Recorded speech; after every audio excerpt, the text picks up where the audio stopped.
Taking off in 5, 4, 3, 2. Wait, did you hit intro? Off in 5, 4, 3, 2.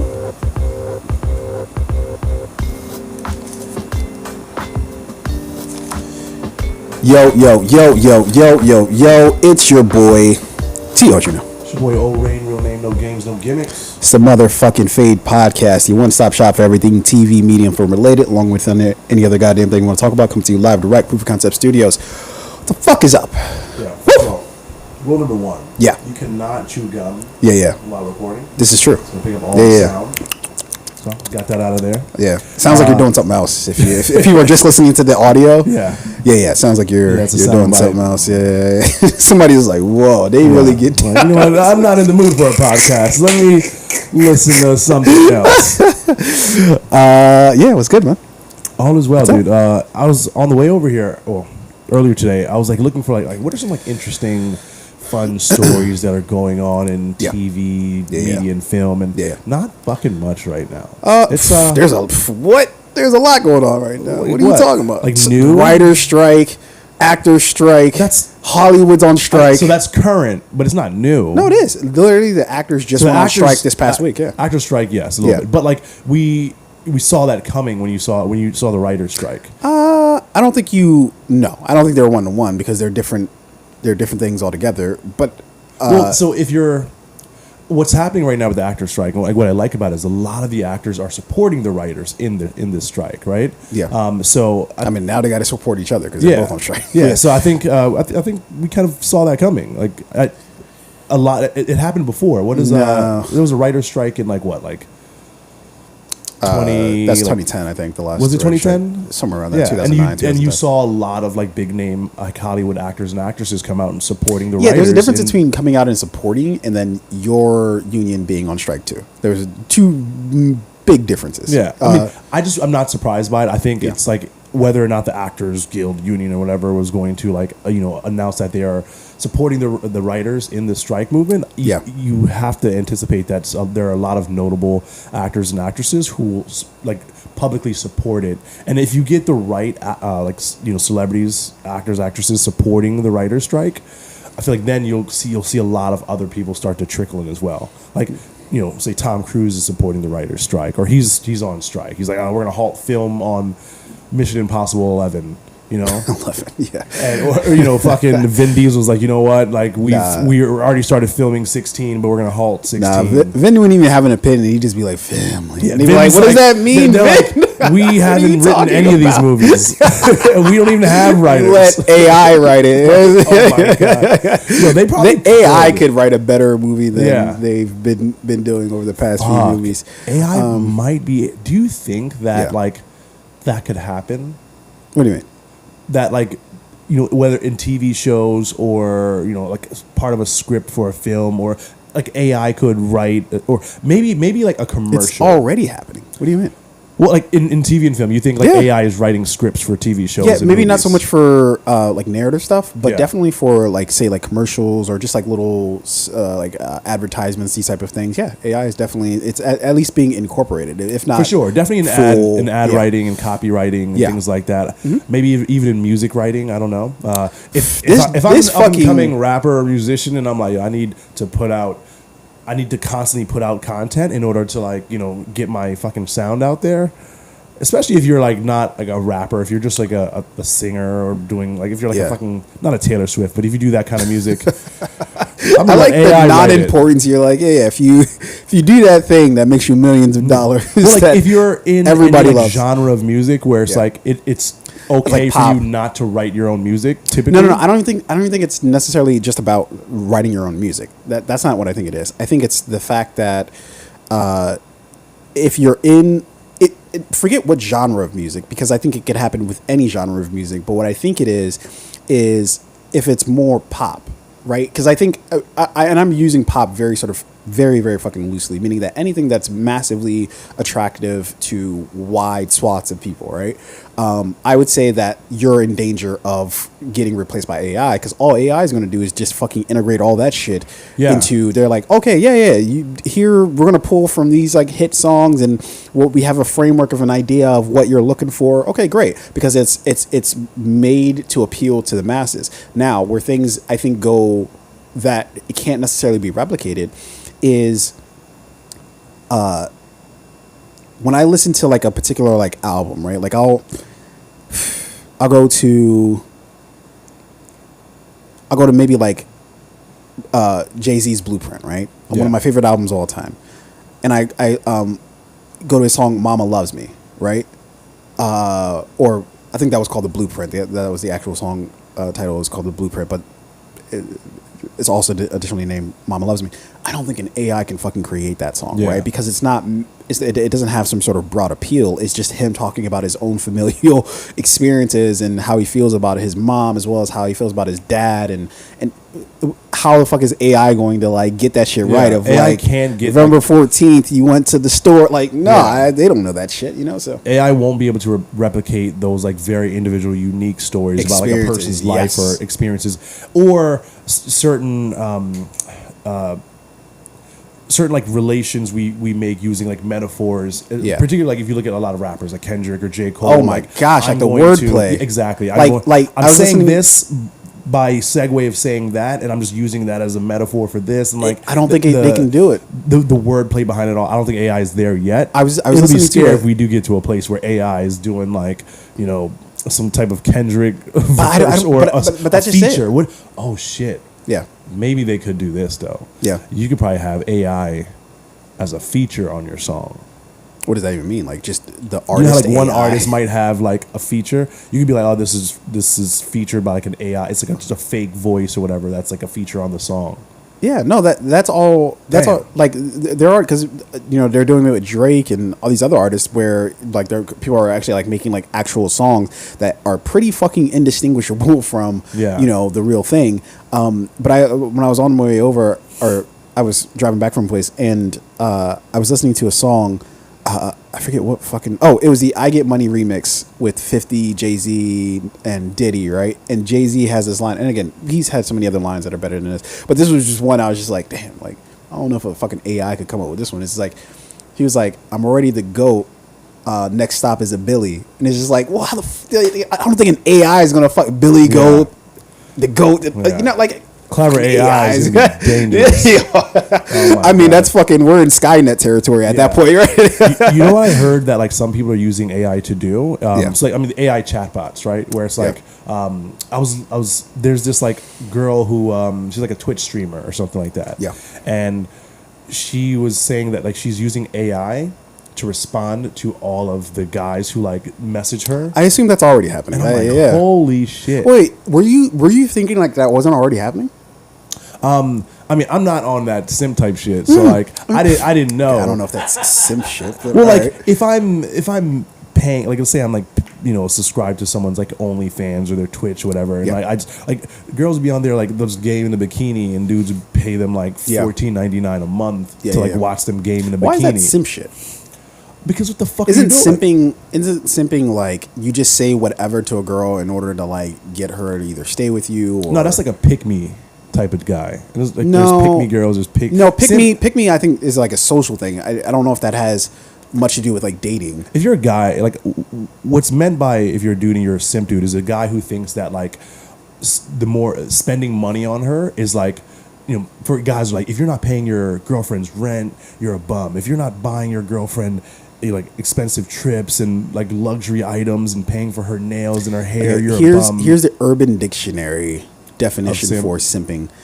When you infatuate over women, allowing them to take over your mind and cause you to do things for them that you wouldn't normally do. So I think that is more in line with, like, if you're subscribing to somebody's fucking Twitch, whatever, and you're paying them $14.99 or whatever. I don't know if that necessarily. I can see maybe how that's loosely related, but anyways, we're getting besides. Yeah. So the goal, the whole thing is that she's using AI to like respond to the people who like, you know, like let's say you have to pay her. Not only are you like subscribing to her channel for like $14.99 a month, right? You may have to pay, $25 for a private conversation with her. But she's using AI to respond to them anyway. Yeah.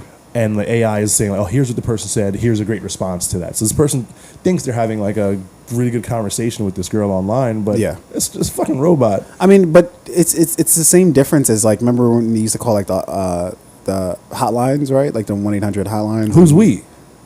I didn't say we. I said they, but okay. Soon they used to call. You heard what you wanted to hear. But it's the same difference though, right? In terms of just like, it's something that everybody kind of knows isn't real, but is pretending that it's real for the sake of too. How is that? Okay. Anyways. Bro, I'm calling this 1-800 number I saw because I was sitting on the commercial at 3 I was sitting on the couch at 3 a.m. Yeah. And I heard the infomercial. The girls like, call now and chat with hot young girls. But how is that simping? And somebody calls like, and run up like $40. Yeah, I think you're looking at it from the perspective of you value genuine experiences, right? Like that's your thing. If somebody really likes you, or if you really like somebody, you want that to be a genuine interaction. There are some people who don't really care. They just want some type of interaction. They don't give a fuck if it's genuine or not, right? Whether I'm paying you to do this, or whether you're saying it's because this thing that you're saying is like, okay, well then if you pay for a prostitute, you're saying that's simping. How is paying for a prostitute simping? That's transactional. Fuck me and leave. How is this? This is transactional too. That's what I'm saying. Well, so what I'm talking about is like the situations where the guys genuinely feel like, hey, I'm developing a connection with this girl online. People or like developed we have a relationship. Feelings for prostitutes as well. I'm sure and that's a thing. then they got you. Then she's got you. Fair enough. I think back to what we were talking about is the use of AI to simulate real interactions with people, or like I'm just thinking about all of the different use cases for AI and how it's going to impact creators. I think the creators who learn how to use it effectively as a tool, and I'm big on this. Anyone who learns how to use AI as a tool, it's like learning how to use a nail and a hammer, right? You learn how to fucking use general household tools. You can do a lot of shit yourself. You can mount your own TV. You can put up a wall. You can do anything if you learn how to use the tools. And that's really what AI is. The people who are like, hey, I know this thing is happening, and it could impact my industry or what I do for work, and I'm not going to learn how to use the tools. That's the person who's always going to have to hire somebody else to do their job. No, so I think the error in that kind of thinking is thinking that these corporations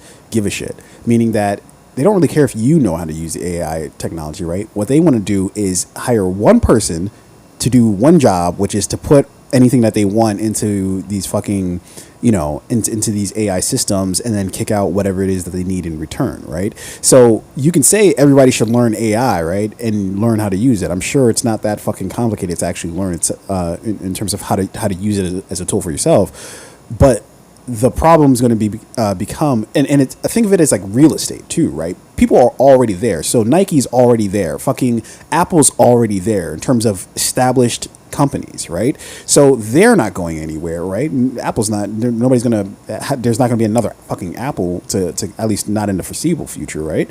So if they start using this shit, then that means that they can cut half their fucking workforce. It's like, I don't need you to create this copy. I could tell the fucking computer. I don't have to pay the computer shit. Well, so the thing that people miss, right? Whenever we talk about AI, we refer to a company as while on paper it is like a single entity. Like Nike is Nike, right? Mm-hmm. So we're like, oh, Nike's going to start using AI to replace people. Well, at Nike, there are people who are the ones that are using the tools, right? There are creators and engineers and developers and designers and blah, blah, blah, right? So ultimately, someone's going to have to know how to use it. Someone's going to have to know how to use the tool. But the amount of people that you need to know how to use it it diminishes, meaning that instead of having somebody in engineering, somebody who's writing copy, somebody who's doing all these other things, just get one fucking person who knows how to do that on a fucking computer, knows how to use this AI technology to do all of these things, and you're in business.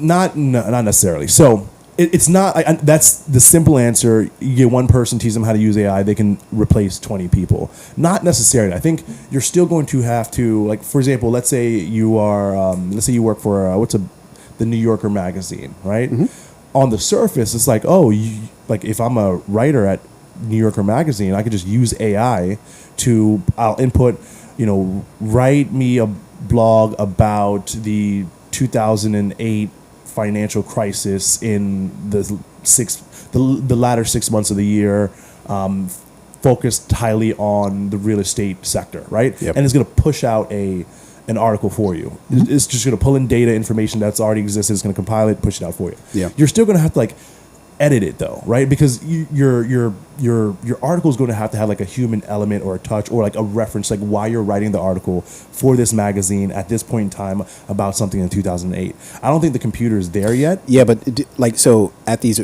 so let's continue with this idea with the New Yorker, right? At the New Yorker, you only have so many editors, like already. Like yeah. So if you're what I'm saying is the writer is going to be replaced. So they have a fleet of writers, right? And there's like maybe like a few editors, like maybe like I'm pulling this out of my ass, but like for every fucking 10 writers, there's like 2, maybe 3 editors, right? Yeah. Editors might still be useful, sure, but you no longer need 10 writers, right? Unless you're a writer who learns how to use AI as a tool for yourself to put out more. No, but why would I? If I'm a company, why would I still pay you when I know I can have one person who says, "Hey, input these things," and the AI could kick out those same 10 articles you're putting out. AI could kick out 20 because that would be a terrible fucking idea for your yeah, business. No, I agree. To have one writer doing. No, but you're not the writer though. AI is the writer. No, but again, you still need like someone. You still have your 3 editors. Yes.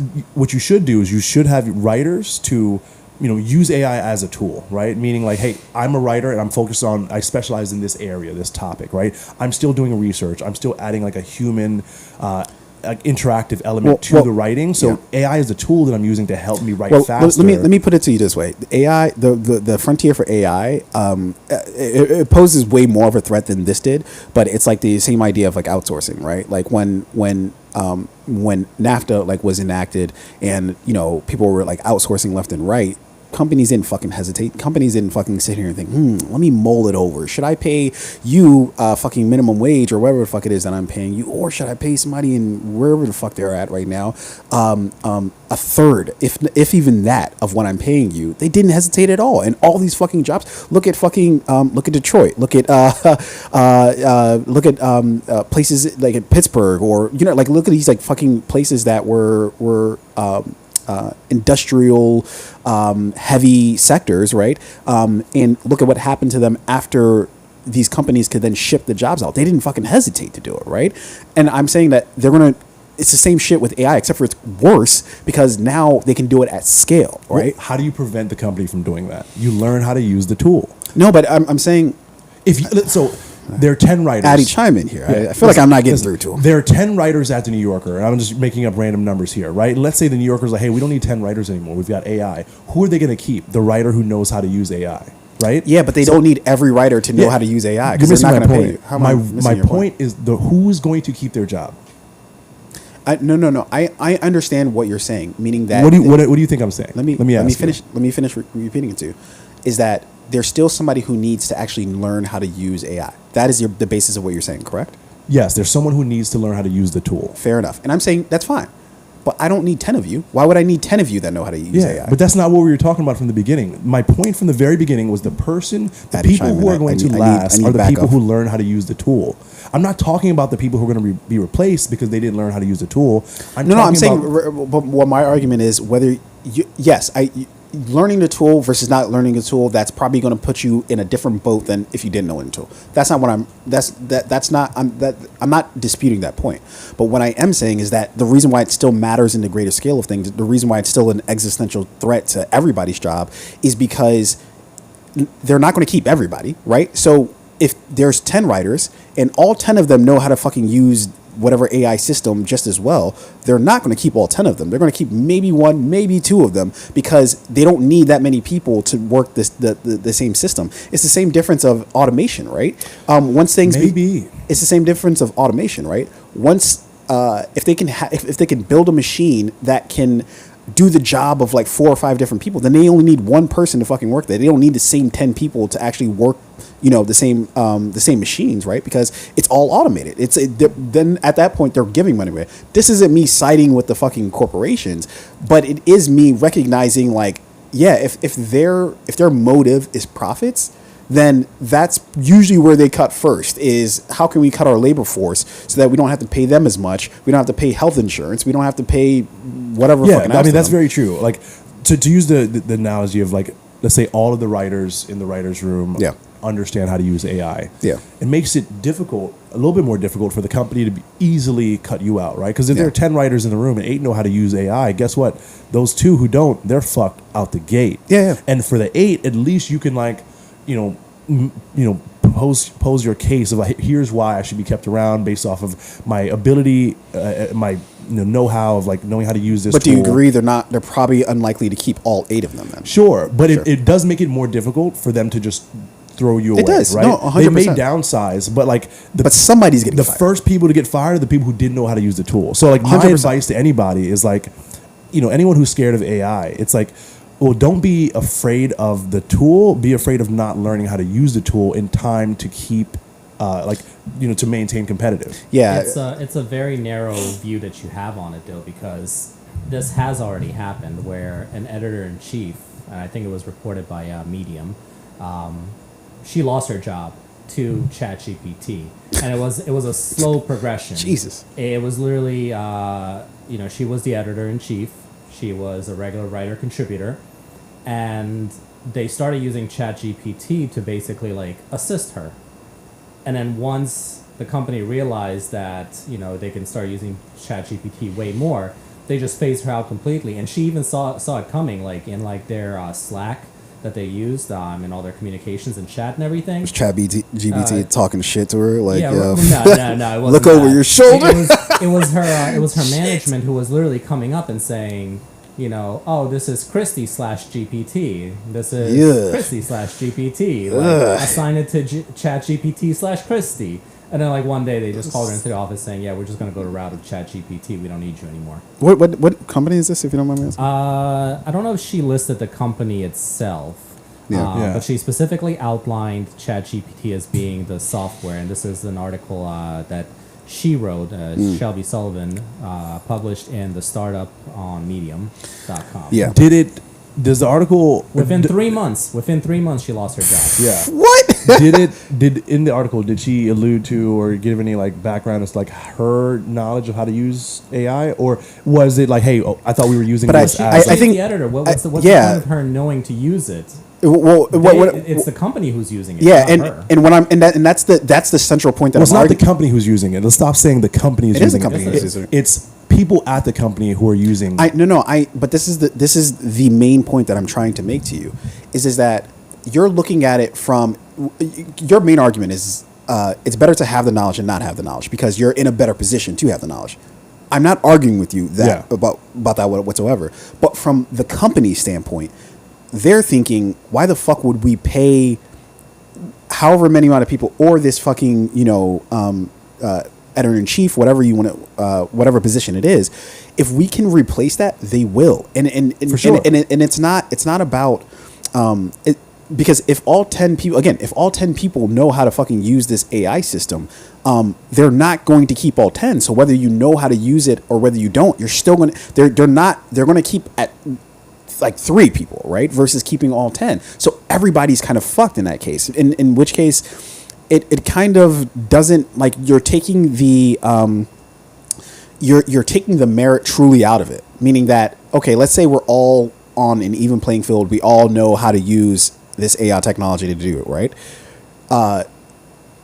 If there's 10 of us who know how to do it, then how are they going to make the choice about which to keep? And that's the central problem, meaning that they're going to cut 7 people regardless, right? It's going to happen. Again, we've seen this before with automation, like outsourcing to. We've seen this. Yeah. They're not nice. Like, corporations aren't nice, right? Yeah. Like, they're not going to be like, oh, we're just doing this because we're trying to be altruistic. It's like, no, they at the end of the day, they need to make profits. Yeah, and don't get me wrong. I'm not, like, saying that, like, if you know how to use a tool, then you're automatically, like, indisposable, right? Like, you're going to be safe. That's not what I'm saying at all. What I'm saying is there are people who are going to not know how to use the tool at all. Those people are gone, right? I agree. There are people who are going to know how to use the tool, like, at a basic level, and those people might be kept around for a while. And then there are people who are going to say, hey, you know what? Like, the world is changing. I don't need to, not only do I need to understand this thing at a basic level, I could have the hammer in my tool bag, right? But do I actually know how to use the hammer to like build something? It's those people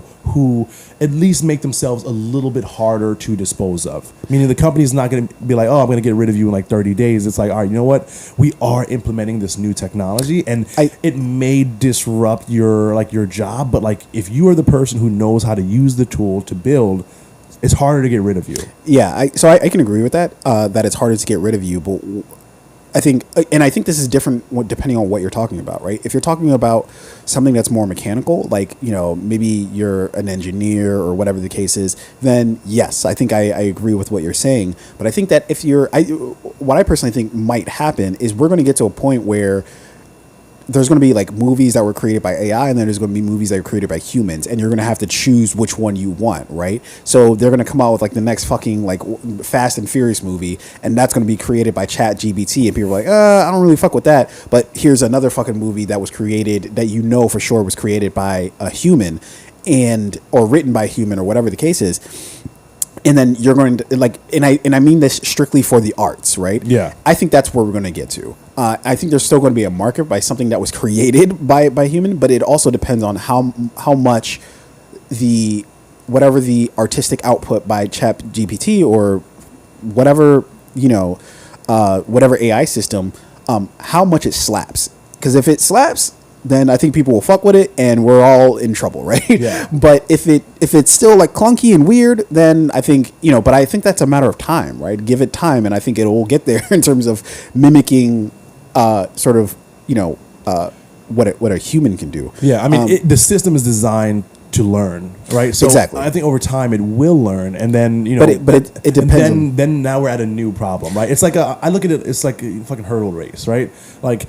We're well past the first, second, third hurdles, right? Yeah. We have many more hurdles to go. So it's like, how do you keep, I'm not going to say we're all going to win the race. We saw Terminator, right? But like, can you keep pace with the speed of technology? I don't think we can. We're going to reach a natural point where, and we can move on from this, soon. But like, I don't think we can. I think we're in trouble because as the labor force shrinks, those jobs aren't coming back. It's different if we're moving from one sector to another, but we're not. It's just those jobs are gone and they're not being funneled into another thing because everything's being taken over by. It's like a fucking virus that's taking over everything. There's no sector, there's no job, even my fucking job, right? When it comes to making content, it's not necessarily AI necessarily, like unless you're talking about writing and these type of things. But in terms of just systems, right? Like so if we're gonna do a live production, right? When we're live on YouTube right now, right? Well, now you've got fucking you have Restream, you have all these other sort of like sort of tools that can take somebody completely out of it, where the shit will like. It'll switch the show for you. So it'll go back, bounce from one person to another. They've got this thing called the owl, like a meeting owl, where, you could just be sitting in a room. You can set up this one fucking thing. It's got the mic in it already, and it'll focus on the person that's speaking, right? So it's got one of those like, it's got several different cameras in it. So it'll put the person automatically based on your voice. Is like, well, fuck, you don't need somebody to actually come in and switch the show for you, right? So this shit is coming for everybody's shit, and learning it is helpful, but I think now we're causing irreparable damage to our existence as human beings, because now these jobs that are going away, they're just gone. They're not. You're shrinking. Like, let's say you used to have 10 people that you needed to hire for whatever position, and now you only need 3. Well, those 7 people are going to be like, all right, we're laid off. We'll go to another company, right? Yeah. Those companies are using the same shit. Yeah. So at the end of the day, what does it come down to? Learn how to fucking use the tool. But do you see the problem that I'm saying? I see what you're saying. What is your response to that problem? There is, I don't know. You don't know. We don't know. Because the problem is forever evolving, right? So if the problem is forever evolving, all you can do, instead of worrying about like, how am I going to solve tomorrow's problem? It's like, how am I going to prepare myself today? Right? If you prepare yourself today, you'll be more prepared tomorrow. No, but I'm saying, but the crux in that is, even if you are prepared, I'm saying there's still a likelihood that you're going to be fucked. If they're cutting the job force down, something that used to be 10 people, now it's 3 people. Even if you know how to do this shit, even if you are prepared for it, you're still fucked, is what I'm saying. you're less fucked than the person who got fired, who didn't. I'm not disputing that, but you can still be fucked. Is what sure, I'm yeah, but that's like saying the grass is green. Like, of course, like if you get fired, no, it's like, not saying the grass is green. If you get fired from your job because they're downsizing, because they're using AI, right? Yeah. Let's say you know how to use it and you still lost your job because of it. Yeah. Like, okay, there are still going to be other companies who are like, hey, you know, your company may have fired you, even though you know how to use it, but we don't have anyone who knows how to use it. So like, come and help us, or you can consult, freelance, like whatever. You can create opportunities for yourself if you keep pace. We're all going to be fucked at some point in time, but you can at least keep up if you learn how to use the tools. Or you could just have a tool bag and just carry it around with you. But hey, I have a tool bag, and someone's like, hey, well, can you build something for me? You're like, well, no, I don't really have the skills to build anything for you, but I do have the tools. They're going to be like, well, fuck you. Have the tools and know how to build it, or know how to use it, know how to build. Yeah, it's a very weak argument, man. Like I understand what you're saying. The problem is you've seen it throughout history. I mean, take anybody who's created handmade furniture, from wood. Yeah. Manufacturing replaced that in a heartbeat once, mass production took place. And it's not like a wood craftsman learned how to use a manufacturing plant to his advantage and, started, handcrafting items first by hand and then putting them into mass production via a assembly line. Like, that's not how it works. Unfortunately, Tunde is right. We are going to be in trouble, and there's bigger implications too. I mean, if you kind of think about it like this way, if I don't know if all our cameras are good. Yeah, there we go. I got it. Yeah, they're working. We're good. But like, think of it like this. So like my job, as like a mortgage underwriter. Yeah, at some point, machines could absolutely take that job over. The bigger issue, however, is the implications that it would have like on the overall market and the economy. In my profession, for example, if for some reason we get a computer who's making underwriting decisions, and then whatever algorithm is being used, however it's getting determined to approve a loan or not, it may mess up. It may mess up to the scale that we bankrupt the entire economy. The housing market and things like that. So yeah, there's huge implications of this. I don't think, for example, me as a mortgage underwriter, if ChatGPT started underwriting mortgages, what could I possibly do to say my employer, hey, blow your boss? Me on hand. That's a joke, but that's I think what I'm afraid that it's going to start getting to is that it's no longer about the merit truly, because we already have that discussion that it's not really about merit, it's about who you know and shit. But in the near future, it truly isn't fucking about merit. It's about doing extra shit. That's like, because what I'm saying is, if you have 10 people, they're all doing the same job, and you can cut your labor force down to 3 from 7, right? And you're going to be making as much money, if not more, then you're like, all right, I'll do that. But ultimately, if those 3 people, if those 3 positions, if those 10 people know how to do the job equally, then you're like, all right, well, what else you got for me? Because you all know how to do the shit, right? You all know how to use the AI technology. So what else are you going to do for me? How are you going to get a spot, right? And then I'm afraid it's going to start getting to, I don't know if everybody's going to be just offering blowjobs off rip, but it's going to start get to a place where it's just like, it's no longer about the actual job itself. It's about what else can you do for me outside of the actual job itself. Yeah, I think people tend to worry about. God damn it, something in my mouth, sorry. People tend to worry about future problems that haven't... Now, we know this is coming down the pipeline, right? We can somewhat predict the future.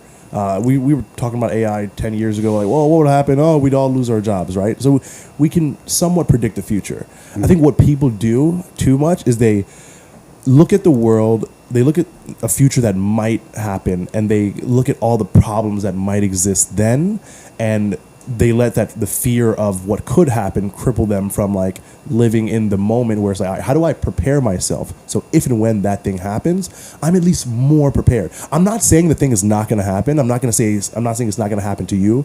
I'm not going to pretend like I know what the solution is when the thing does happen. But right now, like, I think this is for everybody. You have a choice, and that choice is, am I going to prepare myself today for what's coming tomorrow, or am I just going to wait until tomorrow and then I got to deal with yesterday's problems and today's problems and still worry about tomorrow? Or am I going to every day? I'm going to try and sharpen my tools a little bit more. I think that you're right. And I think that we have different philosophies of life, like meaning that you're looking at it from more of an individual standpoint, which is perfectly fine. It's how no, I wouldn't say that. No, I think you are, because you're basically saying like the individual needs to look at what they can do. You're not looking at it from a societal level. You're saying individually we need to be prepared for what's coming down the pike. I'm saying as a society, we need to understand that these emerging technologies are no longer emerging; they're here. So, like, I think everyone needs to, at a certain point, realize that, like, all right, you know what? Like, we're living in a digital space now, and in order for us all to move at the speed of technology, we all have to collectively understand and learn how to use these tools. Let me ask you, from like a societal standpoint, like, so for instance, when they came out with like automated checkout lines, right? You no longer need, like, I go to Aldi for my food, and it used to be like they used to have like 3 or 4 people working at the checkout lanes or whatever, but now literally at the one I typically go to, there's like one person working. Yeah, right? I never use the self checkout. And that's fair, right? But it doesn't matter. Like, to the company, it doesn't fucking matter. Yeah. All right, fine, you're a holdout. That's great. Everybody else. I think that's a good example. Yeah, self checkout, right? Yeah. We know that using self checkout, it's like more convenient for us as like the customer. I'm not convinced that it is, but fair enough. Keep on. Yeah, sure. Sometimes it's fucking annoying if you scan the item and you then don't it's put wrong it in the bag, or some and shit. then you gotta call the person over, and all on. they do is scan their badge and punch the code in. And Yeah. all right, fuck up again. I'll be right over there to fix it. Yeah. So I never use self checkout because I understood that was a way for the company to eliminate jobs. So I'm like, if I use that thing, I'm allowing them to continue to eliminate jobs, reduce people's hours. That's why I never. No, ever, but what I'm saying is the company doesn't give a shit. The company doesn't care about you. Well, the company would care if we all as a society understood that, like, all right, you know what, like, this thing was created to harm them, right? If everybody who goes to the grocery store is like, you know what, I'm not going to use it's really interesting. It's really interesting where you put the onus on, though, right? That you put the onus on the. Again, still like the individuals, in order to, instead of saying to the company, look, I know you can, you're trying to maximize profit or whatever the fuck it is, but we need a minimum amount of people employed in our fucking workforce in order to have a functioning society, right? Now, what I'm saying is those two things are at odds, right? That companies are just trying to maximize their profit, right? Sure. But people need fucking jobs, right? And how do you address that? The company wants to make money. People want to keep their jobs. Yeah. Don't use the tools that the company is creating to eliminate jobs to maximize their profits and minimize how much they pay their employees. But this is omitting human nature, meaning that if you could make something easier for you. So we're both saying here, like, okay, using the self checkout line is kind of a fucking annoying, but in reality, a lot of fucking people use the self-checkout line not to have to stand in a line or whatever the case is, that they quickly move through, right? Even sometimes I use, like, in fact, I would say more than half the time I use it, right? And I'm glad that you made the decision that, hey, if we all collectively made the choice, right? But the problem is we're not. So that's not a reality. So I think we're on the same side, right? We're trying to, like, address, like, hey, how do we fix this problem? But it's how we address it, yeah. Right? I think you're addressing it by, like, putting the onus on the company. Like, the company should do... No. I'm actually not even putting the onus on the company. What I am putting the onus on is policy, meaning that I think there has to be policy put in place. There has to be safeguards put in place, because the companies will do whatever. The company will input the policy, right? No. Who would input the policy? The government would put in policy saying, hey, you can't cut like half your workforce. And I'm saying this in a clumsy way, and I don't even know what the... but that's a huge solution, right? That's the type of solution we need. Yeah, but sure. That's the only solution. Yeah, I don't think so. So I think our only solution is wait. So you're saying it's more likely that we just round everybody up and be like, hey guys, let's not use the self checkout line. Like, what if we is that more likely than what if we ask people to, like, hey guys, like, we're making our own problems bigger, right? It's very difficult to ask the government to pass laws or legislations that forces... Keep listening. It's difficult to ask... We know government moves slow. Sure. Government takes a long fucking time. Politics it's sloppy, it's messy. It creates more problems than it accomplishes the further we go with this shit, right? So it's very difficult to say, oh, you know what? We're going to ask the government to pass laws that force companies to keep a minimum amount of people like staffed in grocery stores. the company's going to say like, no, that's like unconstitutional. Like that is against. Why would they say that's unconstitutional? Because they're saying that's we live in a capitalistic society, right? We've all chosen. What does that have to do with it? We've all chosen to live in a capitalistic society. So if I'm Safeway grocery stores or Wegmans or Whole Foods, and I'm one of the operators of the company, this is called regulations. We already have it. Like it's not like sure, we have regulations, but like how far do you go with regulations to now you're? This is a good question. Sure. Now it's like fascism or whatever, right? So like big problem. It's a messy solution. And it might take years before this happens, right? But like, I think it's happening literally right now. But no, it's happening. Wait. I'm sorry. What were you saying that would take years? Like actually getting government, like getting everyone on both sides of the line to agree, because like the Republicans are going to be like, oh no, that's like against capitalism. That's like companies should be able to. Their goal is to make as much money as. To be as profitable as possible. So self-checkout makes the company more profitable, right? And then, unfortunately, staffing less people also makes the company more profitable. So how do we then force the company to fix the problem like at that level without relying on slow government to pass laws that might take 10 years? Sure, I'm all ears. Yeah. It's in our own daily behaviors. Right? Okay, but this is why I keep saying you keep putting it on the individual, meaning that you're saying that on an individual standpoint, we have to say to stop using the self-checkout. Unless I'm misunderstanding what you're saying. I mean, I think ultimately it will come down to like that, right? So, for example, me, I don't use self-checkout because I know it eliminates jobs. You use self-checkout. I encourage you not to, because it validates the company's decision to add more self-checkout lines and eliminate more employees. So, like, if individually, if I do the thing that's like, hey, I'm going to continue to go to the person in line to like help protect their job. And if you do it too, and if Annie does it, and then if we all challenge each other to like, hey, we need to do this thing to preserve ourselves. Are we going to do it, or are we going to just continue to act in like our human nature, which is we're really just going to destroy ourselves? No, you said it. Human nature, the path of ease. Climate change, literally anything. You point to whatever. We're going to do destructively. Though I'm a little confused by the kind of premise that you're setting. So there's obviously certain jobs that ChatGPT could never take over. For as much as we're mining coal, ChatGPT is never going to get in there and mine coal. Well, automation could. Automation absolutely, but AI. Let's just say in the next 100 years, AI. I personally don't see any way AI can take over coal mining jobs. I'm just using that as an example, just coal mining. So let's just take it to Pennsylvania. In your example, Orain, you want everybody to kind of collectively come together and skip Walmart's self-checkout and go to that one, cash register. So you're in a coal town. You have 100 coal workers who are coming off of, a 15-hour shift. It's 1 hour before closing at Walmart. That's the only place in town they can get most of their food. And there's 100 of them there, and then there's 100 of us, people who do podcasts, and that's how we make our money. Are you telling me the 200 of us are going to wait in that line, 100 of us having just worked 15 hours in a coal mine when they could just quickly check out, self-checkout line, get back to their families, get back to their homes? I'm not saying you're wrong. I'm saying what you're presenting the reality is not possible of what in our current society. I think in this extremely specific... No. But you can multiply that to really any kind of industry. Sure. I think in this extremely specific circumstance that you just created, the answer is very difficult, right? There isn't a right one.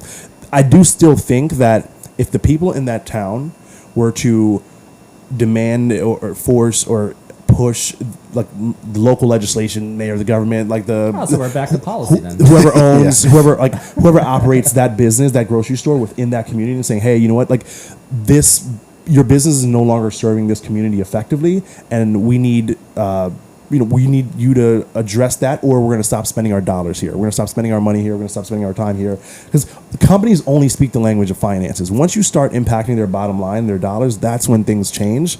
But thinking the government is going to, because the government, they want these businesses to, they're going to bail out the big businesses before they're going to like help, the smaller consumer. You just said that those people would have to go to their local government and try to push that business out. That's policy. Sure, but it's you can also go to like the actual business itself and saying, all right, this business is no longer serving the community, and the community will no longer serve this business unless there is middle ground here. So I think so it needs to come from the top down and the bottom up. And what a lot of people do is just expect top down policy. Well, I think the reason to improve our lives. I think the reason why they look at the top down is because we all have like reality, meaning that it's not my job to know the ins and outs of, like, let's just take again like Walmart for instance, right? It's not my job to know all the fucking harmful effects of Walmart, right? But somebody who's looking at it from a holistic standpoint could say, look, Walmart came in, they shut down all these fucking mom and pop places. Those places each employed X amount of people. Walmart employs X amount of people. But now, even after they pushed out all these mom and pop places, now not only did they take that over, but now they have self-checkout lines. So all the people that would have gotten hired from the mom and pop places, now all of them getting fired as well from Walmart, right? So basically, Walmart has a monopoly on this place because you can't really fucking go anywhere else now. And also, they can basically do whatever the fuck they want, right? There has to be some sort of regulation. Me, as the fucking customer, I just want to get my shit and go. I personally... And that's to say that we care about whatever the individual thing is that we're talking about, right? We don't. We're human, so we're focused on our shit, right? So if I'm living my life, I'm just trying to fucking buy groceries or whatever the fuck it is that I'm buying, whether it's from Walmart or Aldi or whatever the case is, right? And you're saying to me, oh, well, just don't use the self-checkout. What Addie's saying is true. Forget this whole elaborate thing about coal miners. Just go to the Walmart that's by us, right? Yeah. Go to that one. On any fucking given day, I'll go in there on a Tuesday at like fucking 1 o'clock, and there's a line out the fucking gym for this Walmart, and I'm like, how is that even possible? It's a Tuesday in the middle of the fucking afternoon. Why is there a line here, right? And it's because they have 2 people fucking working at the registers. So you can gather up amount of, what I'm saying to you is that that's also, it's not a realistic thing. You can have for advocacy, right? In terms of have people to be like, hey, this has nothing to do with the government, but this is an individual, maybe a nonprofit or whatever the case is, and here's what we're advocating for, right? But that's way less effective than the government saying that, hey, we're going to make a regulation that says, hey, you have to do X or Y. And I understand that politics are politics, right? And that it's going to take time to do whatever. But that is a more surefire way in terms of actually enacting policy than to say that I'm just going to start rounding people up. Because what does that do? That takes away all of the understanding that like our individual daily behaviors are also part of like this like destructive world that like we live in, and we see continuing to destroy like small mom and pop businesses, right? So for example, you said I just want to get my shit and go, right? Yeah, I get that. What if you had to wait 5-7 more minutes in line, and what if you did that on a daily basis, and the 30,000 people who live in this community was like, you know what? Instead of that, I wanted to get my shit and go fast mentality that supports, that really just puts money into the business's pockets faster. What if they're like, you know what? I'm going to take that extra little bit of time, and I'm going to stay in line and have the person check me out because this behavior is helping save their job today. And policies that may pass in months or years like that's hopefully coming down the pipeline. We're pushing for that as well. But what daily behaviors can I exhibit to help create like a better environment? Or I'm just gonna get my shit and go. I think what I'm trying to say is that reality dictates that most people are going to be for the latter, not the former. And let me ask you this: are you willing to give up meat? Like, are you a person? If I really had to, they're saying you really have to right now. That's what that's what. In terms of what is it, like one of the highest contributors to like the CO2 emissions or whatever gases is through mass production of the meat industry. And so if all of us literally gave up meat right now, then we can make headway. The reality is all of us aren't going to give up meat. In fact, not a majority of us are going to give up meat. In fact, not half of us are going to give up meat. In fact, not even a third of us are going to. What I'm saying is the reality of the situation dictates that, yes, if we did X, Y, or Z, sure, we can have that outcome. But what is actually realistic considering how humans are in the first place? Meaning that even if we're doing something destructive to ourselves, as long as it's not affecting our persons right now, then we don't give a shit. So I mean, we're going to run in circles with this, right? Because I think we need what I'm saying is your daily behaviors matter. Like the things that you choose on an individual level do, and like the things that happen within your community matter on a daily basis. We can push for legislation, and like hopefully these things happen at like the government level, at the state level, at the like local level, but also our individual behaviors matter. So if we don't like the fact that our grocery stores don't have enough people at the checkout line to like check us out, maybe stop fucking using the self checkout, and then the business will realize, hey, our self checkout is, one, people are no longer using it, and two, they're no longer profitable. What will be more profitable? Maybe we need to just get more people back at the checkout lines to service our customers. Otherwise, our customers are going to stop serving us. Yeah, fair enough. Right? So your daily actions matter. But what a lot of people do is they just say, oh, here's a problem, like the president will fix it, or the mayor should fix it. Well, it's like, what the fuck are you doing to be part of the solution to the problem in your community? Yeah, again, my only thing is you would have to be aware of all the intricacies. So we're using a very specific example of like the a grocery store right now, but there's the impetus for the conversation was this whole idea of like AI and like what we can do to sort of stave it off. And I think there's some things that like cats like or the floodgates are already open. Like we're past the point of like being able to sort of dial this thing back in. It's like Amazon, right? The reason why we're not going back pre-Amazon is because Amazon's already here. Like it's already not. Like I'm not. If I've experienced same day shipping, it's going to be hard as fuck for me to go back to like 6 or 7 day. I got to wait 7 days for my shit when I could get it. I want to wake up tomorrow morning. My shit's going to be in front of my door. Yo, I experienced That's a hard thing to go back from. Yeah, I experienced that in France. I ordered something from Amazon. I'm like, man, 3 days? Oh my God, what are you doing? Why are you so slow? The question I asked then is like, God damn, why do we need everything so fast? Why do we the cat toys I bought on Amazon? Why do you need that? To your point, today? I did learn that. I was like, okay, now I need to be patient. Do I need this instantly? Do I need to plan for when I need something? No, but it's different when it's different when it's available. That's the difference. Yes, that is if you're forced, if they didn't have a thing self checkout lines and we're forced to go back to, then yeah, everybody would be like, all right, fine, we're going back, which is perfectly fine. I'm saying that makes sense, right? But if the checkout lines are available and are right there, and the company still has the one person, then it's unlikely that I'm going to go to Aldi and we're all going to be like, you know what, we're in solidarity. Would I want that to be the case? If there's a sign out there that says, yo, in solidarity with the workers here, don't use the self-checkout line, and we all did, we collectively like, yeah, then I would fucking do that. And especially if I knew if it was going to result in Aldi changing their behavior. Now here's a question. Yeah. After this conversation, are you still going to prefer to use self-checkout? I don't prefer to use self-checkout. I prefer to use an actual person. But if there's a line out there and I need to fucking hurry up and get the fuck out of there, then yeah, I'm most likely to use. Then the problem is going to persist. It's going to keep getting bigger and bigger and bigger. Actually, this is where policy could help. The frustrating thing is you're saying that on an individual. Me individually doing the thing, right? I'm not gonna, and I'm past the point where I feel sorry for doing certain shit, right?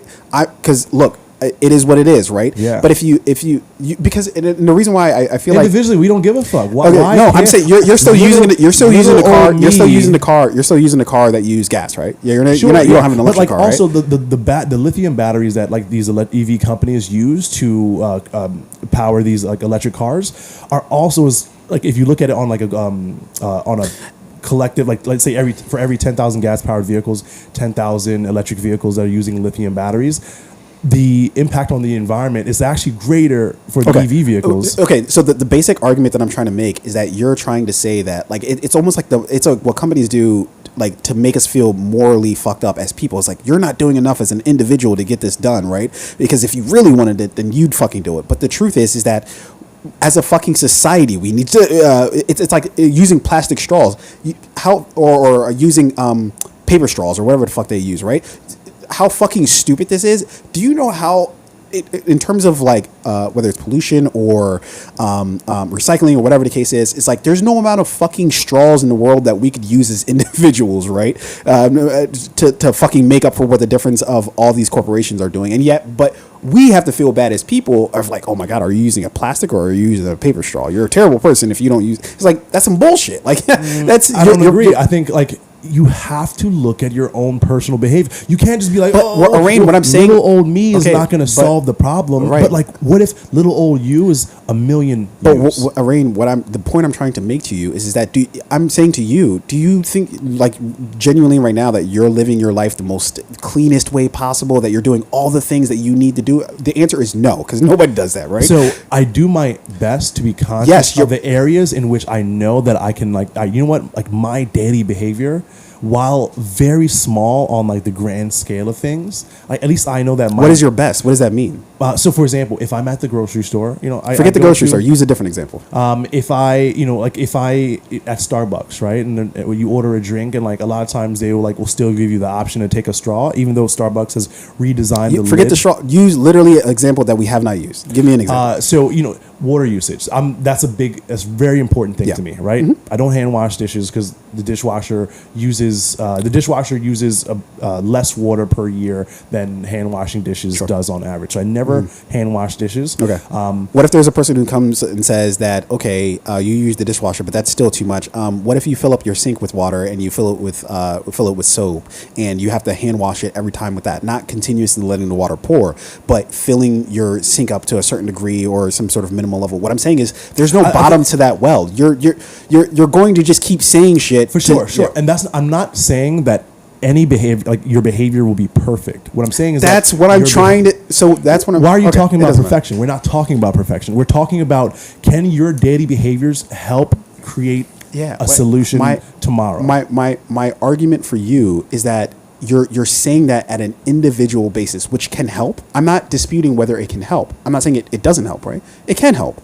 But in terms of actually changing it on a societal level, that is a tough sell for anybody doing anything. In terms of the reason why we have the self-checkouts, the reason why we have the lithium batteries or that we're still using fucking gas in cars, is because it's a conscious choice, or maybe not a conscious choice since they're not people, but it's a choice by corporations to say, hey, here's the direction we're going to go in, because it's cost effective, because it increases profits, whatever the fucking situation is, right? There does need to be individual accountability, right? Sure, I'm not disputing that. So what are we talking about? If you would let me finish that statement. Please. There's individual accountability, but in terms of changing things on a societal level, that requires a whole different mechanism that can't be done by everybody's on the honor system here. We gotta all, instead of going to the self-checkout, we gotta, if it's there available, people are going to fucking use it. Like that, it's what's going to happen. If people were smarter, we would be able to collectively come together and say, hey, you know what? If people were smarter, you're saying. For example, around the corner from us is a grocery store that just shut down temporarily. Yeah. Right? I think a big part of that grocery store. Are you talking about Price? Yeah, Dollar General, I think it is. Oh, Dollar. Which one? The one in the Washington, down Washington. Did it really? Yeah. I didn't even know. Shut down, right? So infestation or something. Seems likely. Likely, but also like theft and fucking like. God damn! How many more people stealing for them to probably shut down? a lot. Jesus. A couple of dollars. So like, all right, and that store didn't really have self-checkout, or that store doesn't have self-checkout, right?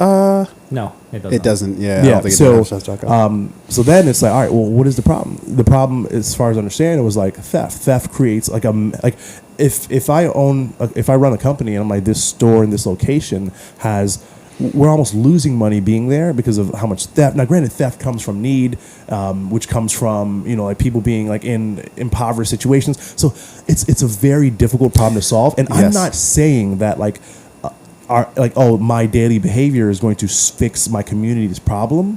What I'm saying is my daily behavior is going to. I'm not adding to the problem as much as like the next person. And I'm not disputing. We're not saying anything different since that's concerned. We're not saying anything different. We're saying the same thing, right? Yeah. Individually, we're trying not to be a part of the problem. But what I'm saying that not everybody's going to adopt to that, and that's the reality of being that's human. Where policy is that in. Yes? We've been saying that. Oh my God, Addy, what the fuck? What the actual fuck? But let me. This is what gaslighting is. This is gaslighting. Bring it back to the right. I got to correct one thing. It needs to. What did I say from the beginning? A lot of people expect government to solve problems, right? A lot of people expect government to solve problems, top down. I'm saying we can't just wait for it to come from the top and trickle down. It is also you like us individually, us as a community, us as a society. It needs to also be from the bottom up. That's where you get to the solution faster. If you just wait for it to come from the top. No, I would argue it's, but you're not actually going. Never mind. Doesn't matter. Let's move on. We are saying then that with the writer's strike, obviously Bring it full circle. concerned with AI. I think the WGA says there's about 50,000 new writers that register annually. Now, we are saying that the actors are going in solidarity with them, so obviously without writers and actors, and obviously everything... But again, this is a small thing I have to correct. They're not going in solidarity with the writer's strike. That was pre-actor strike. Yeah. They're just literally striking themselves because they weren't able to work out a deal with the... And it will work, hopefully, to their advantage, at least for the writers, when, hey, if the actors are striking as well... everybody benefits when everything's fucked. But sure. Arain, in that regard, yes. If everybody in that industry comes together in solidarity, in that specific industry, yes, the people can make a change.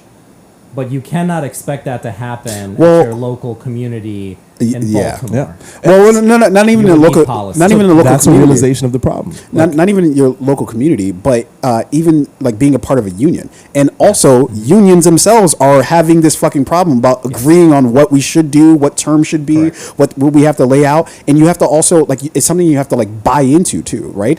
And so what I'm saying is that on a societal level, forget individual like the writer's strike or whatever, on a societal level, how do you enact certain changes?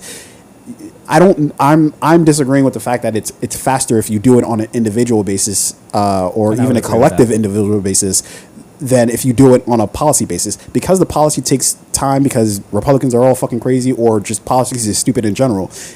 I'm saying that that's kind of irregardless of what of my point. My point is that in order to actually make sure that the change actually fucking happens and these companies are forced to do X, Y, or Z, that has to take place from somebody who can actually exert that force on a wide scale, which individuals I don't think can do that. Anyways, moving on. What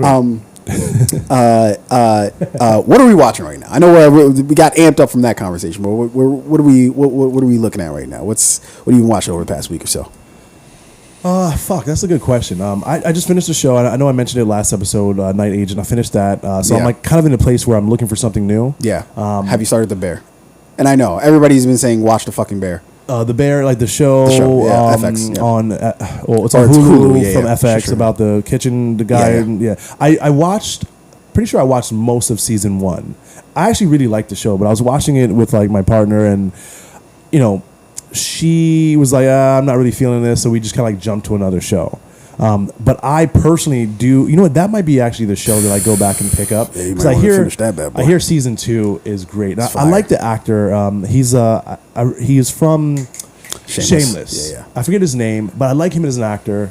I also just like the cast of this show. They seem to like the chemistry out the ass. Yeah, seem all to be very believable. Jeremy Allen White, by the way, is his name. There are some times where you can tell like there's a lack of like story. There's like a lack of like real. Like, does this moment feel realistic? Where it's like I just can't get this sauce right, and then he comes in and gives them some inspirational speech, and it's like, oh, you know what, that speech that you gave me. Can you think of a specific thing? So in season 1, there was like the guy. I think he was one of the sous chefs in the kitchen, and I think he was like prepping. Or there was a woman who was. It was her responsibility was to make the sauce, right? But she's like the Hispanic. Yeah, I know what you're talking about. Yeah, so I think she was on sauce duty or something like that, right? Yeah. But she has like a very combative, personality where like, she doesn't necessarily take direction from like leadership well, right? Mm-hmm. And there had to be this like what seemed to me like about Tina. Yeah, what seemed to me like an unrealistic moment where it's just like this conversation about like life and like what's going on in her personal life has impacted how she makes the sauce, and then like, that conversation. I don't think what you're saying actually was the thing in the show. I saw it like months ago, so I'm trying to like remember the details of it. But like there are a lot of moments in the show where they're dealing with like personal life matters, or like just like they're addressing like social issues, and like somehow it relates to like the restaurant and how they all work together within the restaurant. And that might be true. I think it is important to like have a collective. Well, I think I'm going to disagree here, and not just for the sake of disagreeing, but for I think that the show actually goes out of its way to explicitly like not do that. In that, I think what it gets right See if I can pull up the episode. Sure, but yeah, continue. What it gets right about sort of the kitchen industry is that whatever fucking problems that you have that coming into it, they're going to exasperate the situation, but the situation itself exasperates whatever sort of trouble or problem that you're having, right? Like, so for instance, the one time that I can remember that there being with Tina specifically is that when she's talking to Sydney and she's trying to and she's kind of pissed at Sydney because Sydney's like a lot younger than her and she's having to like take directions and shit. It's like in a kitchen setting or just in any fucking job, really, that makes a lot of fucking sense that the person who's like older, who this is their station in life and they feel like I can't do anything more than this is the best that it's going to do, and they see somebody who comes in immediately and then leapfrog them in terms of like seniority, or not seniority, but like what do you call it, authority or whatever the case is, then you're going to feel a type of way about that. But what the interesting thing that happened here is that, so all Tina really needed was like, she was looking for validation that the reason why she feels like she can't move forward in, or get into a higher position was because she just lacked the confidence to do it. But as soon as she sort of got that confidence from Sydney, she's like, oh shit, okay.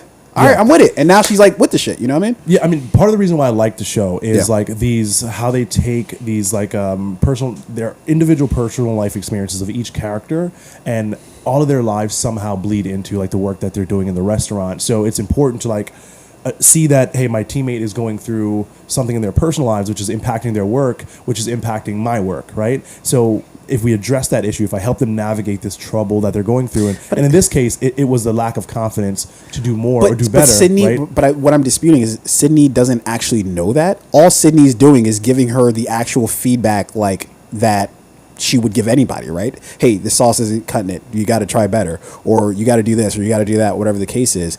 So I think, I don't know. From my issue I watched it differently. Yeah, I watched it differently. My issue with the show is that like there are moments when these situations seem very heavy-handed and like very obvious, where it's like, I love the characters, I love the plot of the show, I love like the general show, the direction of the show, I love like the conflicts that they come across a lot. Sometimes when I'm watching certain episodes or certain moments in the show, it feels very heavy-handed and like partly unrealistic, but I like the characters so much that I want to believe it. I think around like episode like 6 or 7 in season 1, it started to become like a tough watch, because I'm like, oh my god, this stuff is like so heavy-handed. Like it's sometimes it felt like it was on like a railroad track, where it's like, I know exactly where this is going, and they're making it a little bit too obvious. But I keep watching because I like the character. I want to see what happens to them, even if I'm not really enjoying how they're telling the story. Yeah, that's why I ultimately stopped watching. No, that's fair, and yeah, I think. I think we all tend to like watch things differently, and I think when I watch the show, having in the past decade worked in a kitchen, I feel like there's a lot of things that were like very fucking similar, and that like I was like, oh shit, like I can't, like they would say a word or a phrase, or like, oh shit, like that triggered a memory, and also the anxiety of the moment. Like the one take episode in season 1 was fucking amazing. The intensity in terms of just like everything. Oh. Well, you might not have watched that episode yet, since you only got towards the end. Yeah, it's towards the end. It's like the second to last episode, I think, of the season. It's fucking intense. You know what I mean? Like from the opening frame to the final frame, it is everything's fucking intense about that episode, and that's what I can remember. Of just like on the most intense days of working in the kitchen. That's what it felt like. This just everybody's on edge, everybody's fucking pissed, everybody's yelling, everybody's mad, like. I remember that, So when I watch it, I watch it through those eyes. And also what I think that they do really fucking well is they have a very weird way of like, and again, like that's why I say it's interesting that we kind of watch it differently. Like, to me, they have a very human way of getting into people's like issues, like to like the nitty gritty of shit, of just like, why do you feel the way that you do? But not even like, oh, somebody else is trying to solve it from you, but just even as the audience trying to understand where a person's coming from. Like I would take Richie, who they always call cousin, right? I would take his storyline as like this, like this universal sort of story of feeling like kind of like you're useless a little bit. Like where do you actually fit in terms of like offering help, offering assistance, you know what I mean, or like or just being a useful person in general, right? But they do it from this very sort of human way where he when you initially meet him, he's just an asshole, you know, and you kind of wonder like, is just how you are? You're just always an asshole, you know? And then over the course of time, you start to understand why he's an asshole, you know, and it's because his own feelings of inadequacy, of feeling useful, he projects that onto other people, where he has to tear other people down or he has to dismiss other people in order to feel like he's not useless, you know? Yeah. And so I feel like they have these very interesting ways of finding their way into how other people or how people sort of tick. Anyway, so I really enjoyed the show. I just got done watching season 2 of it. Thought it was incredible. Thank God I fucking watched it, because if one more person fucking said to me, oh, I realize the irony because I just did that to you. But if one more fucking person walked up to me and was like, yo, you gotta watch The Bear, I might have just, you know, fucking had a backhand him or some shit. You know? Yeah. My goal is to pick up a new anime before I start like a new show. Yeah. I think sometimes I just get burnt out with like TV shows because it's like, oh, fucking people doing things again, and then there's an issue and someone does something, and it's Isn't that the same shit with movies or anime? Yeah, well, like I thought the reason why I like anime is because like the character development. Oh, it's still on my shot. The character development's there, Addy. Right? The storytelling is there. The music is there. Anime can be a bit more like I think like fast paced and expressive, but still having like great character development, great storylines, really good music. It can be artistically and visually like just beautiful in a way that sometimes like a live action TV show can't. Right, so like you're getting so much like rich content, but again, it looks great. It's like it feels good. The music is great, and like there's just a lot of like fantasy, or there's a lot of like richness to it, a creativity to it that you might like if I start Handmaid's Tale, or I can start, I don't know, fam. Evangelical Guardian series on Netflix, and I'm like, Guardian series. Fuck, like let me do that. I think that is one I have on my list here somewhere. It's like the Evangelical Guardian or whatever. It's like is that a show? Yeah, but and when I say evangelical, it sounds like it's like about like religion, but it's just the name of the show. But it's like I think it's a dark fantasy anime series or something like that. Oh, okay. Yeah. I mean, to each his own. I think stories are stories, so it's like no matter what, I think you can get tired of having to like. It's why we might watch like a fucking cheesy '80s movie, right, or action movie from like the '90s, right?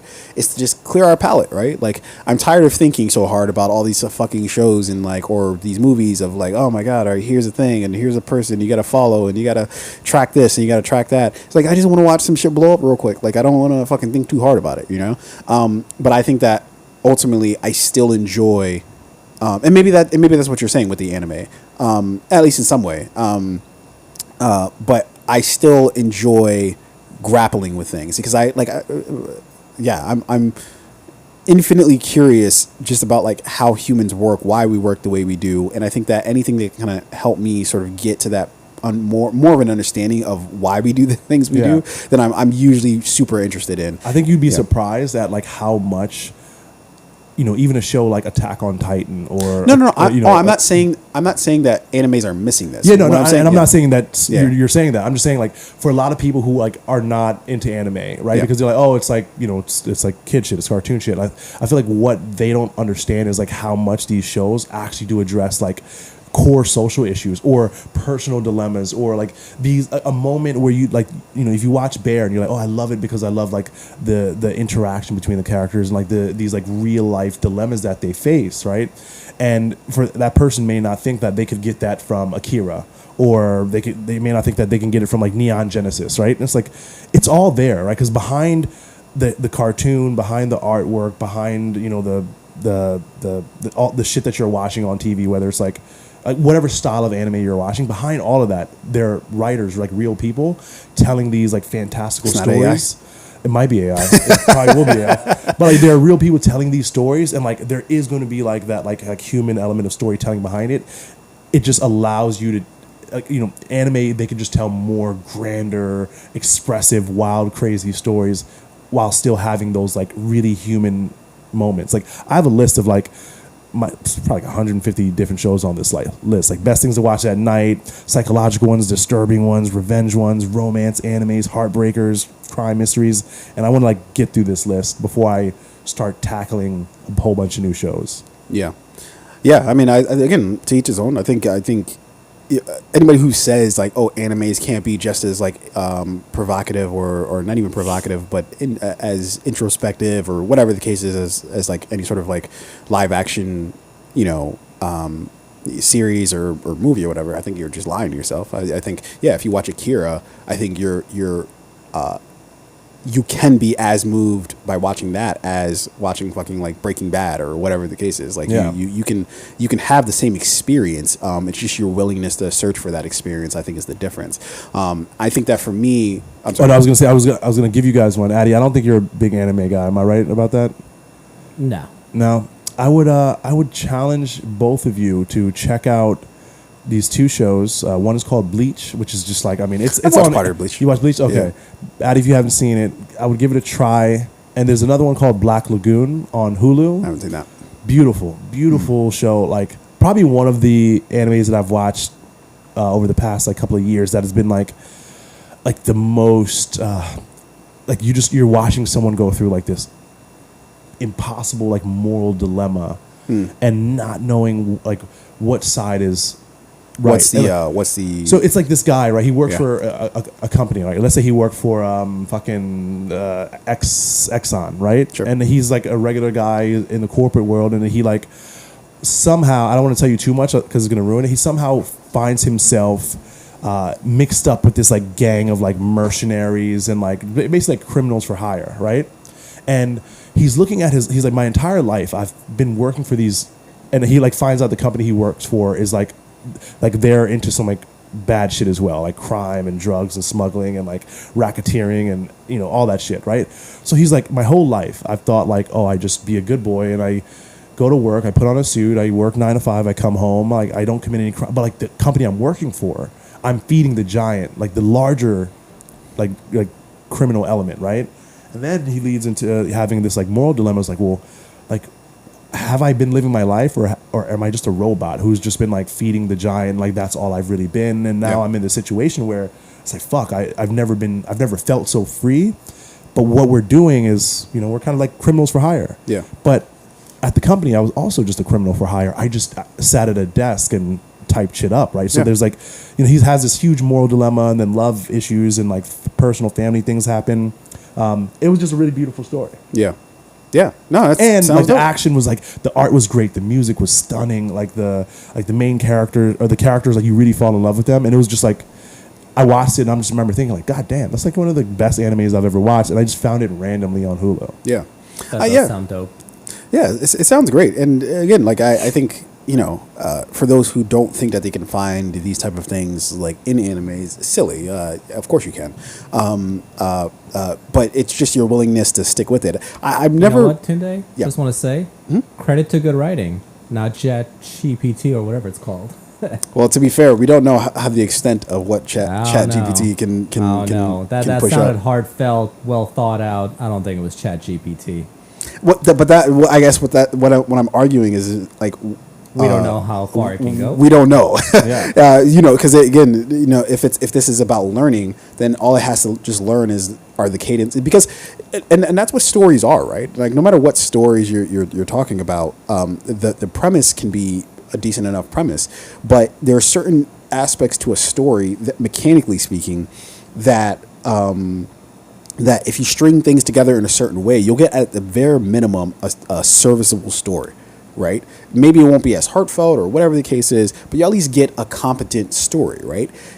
There are a lot of movies today written by people that aren't competent stories. And so, and I'm not even saying that I'm saying it's a really fucking hard thing to do, to write a competent story. Yeah. But I feel like a computer can probably tell a more competent story than just if you just chose a random person off the street and like, hey, write me this story. Or even a person who just just a writer and I'm not trying to shit on like writers, or anything like that. But what I am saying is that writing a story is a very difficult thing. And like, I would say like half the battle is just how to mechanically make it work, and that's something that a computer can do really well. If it starts learning how to like add in like a little bit of heart to the story, like tell me this: is there a Christopher Nolan movie that ChatGPT couldn't tell, other than Interstellar?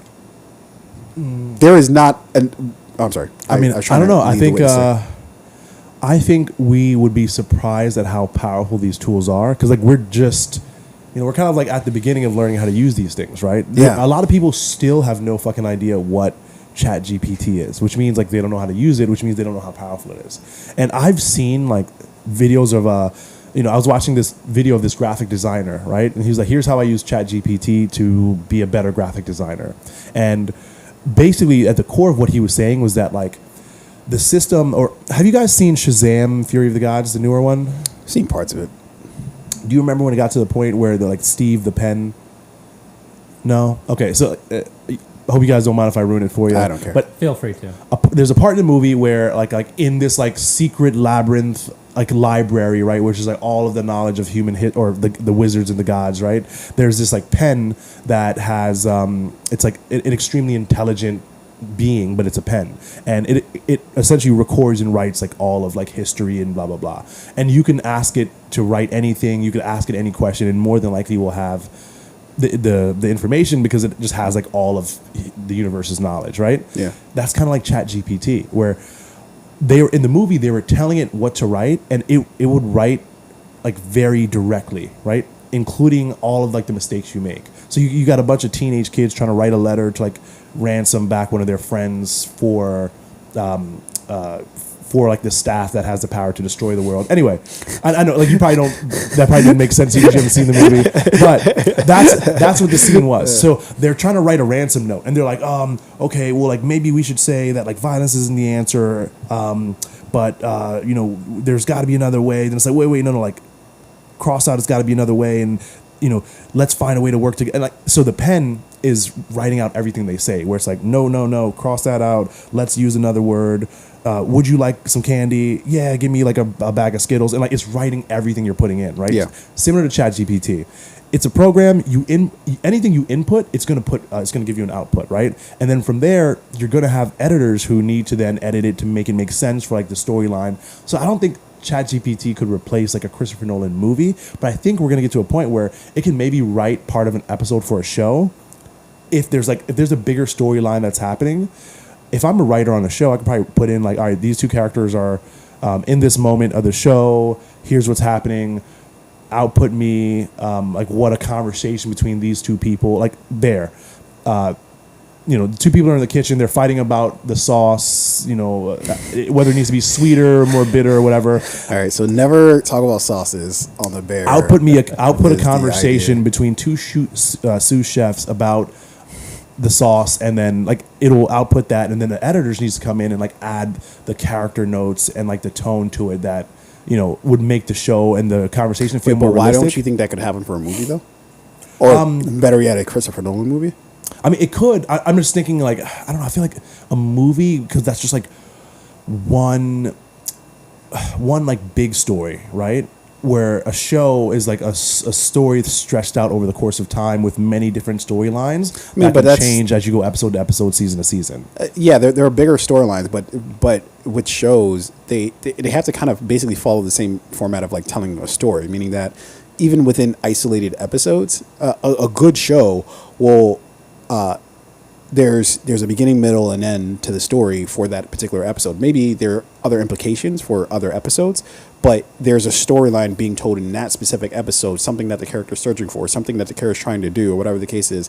And by the end of the episode, that they find some sort of resolution to that one way or another. Maybe it's only a piece of what they might need totally for the story or whatever. And so what I'm saying is episode of any show is a microcosm of a larger story, but that doesn't mean that within that story, like within that episode, that they aren't still following the beats of every. Yeah, for sure. I just think it would probably be easier to output part of an episode and saying, like, you know what, we've got 20 episodes this season, and we're going to use AI to help write these 20 episodes. Particularly moments that are maybe just like storytelling, a little bit of character development, or just like here's an interaction that happened or whatever, right?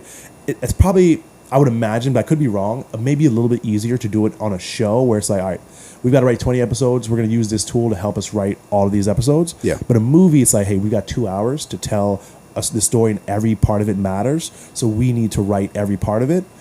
Where sometimes we watch a TV show and it's like, yo, there's a whole season sometimes where it's like, yeah, that season was just like a throwaway. Mm-hmm. But like ultimately it told the bigger story. But then you have, now I was gonna say Avatar: The Way of the Water. Like there's so many scenes in that movie that like didn't fucking matter, you know. But like they were more just like artistic and visual. And maybe AI could help with that shit too. I have no idea. Yeah, I'm just saying that based on the fact that Nolan's movies tend to be really mechanical in terms of like they technically like make a lot of sense, but they rarely, if ever, have like some sort of like whether it's just I'm talking about like emotions or whatever the case is. I think they lack some sort of genuineness in terms of this is like a really like Everything Everywhere All at Once, right? We can all safely say that came from somewhere deep down in somebody, right? That they whether it's a couple of writers, whether it's one writer, whatever the case is, that seemed like it came from some sort of core place and it came out in this really strange story. But there are specific scenes within that you're like, fuck, man, you can't really understand that conversation. You can't know even how to write that conversation unless you've kind of been through some shit like that, where you can be like, I'm going to speak to the emotional intelligence of this conversation. Because sometimes emotions aren't intelligent, where, you say some shit and you don't really mean that shit, but you mean some other shit and it's implied, and it's like these like little nuances. I don't really get that from Nolan movies, right? Like again, Interstellar is probably his most sort of, it felt like heartfelt movie, but even that was like extremely mechanical even in and of itself. I feel like ChatGPT could get pretty fucking close to writing a Nolan movie. Yeah, dude, once the program learns the complexities of like human emotion, then I'm just gonna start using it to like, I'm gonna be like Jonah. Jesus my Christ. God, once Jonah Hill gets ChatGPT that can respond, holy shit, it's gonna just automate his text messages for him. He's gonna be he's gonna be unstoppable. Yeah. He might take over.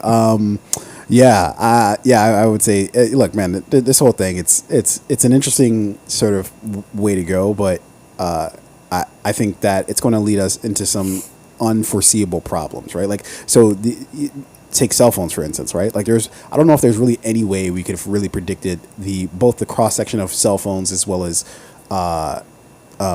social media. In terms of where that sort of like led us as like a society. Like it's had a real fucking impact on us, and in some very great ways and also some fucking catastrophic ways, right?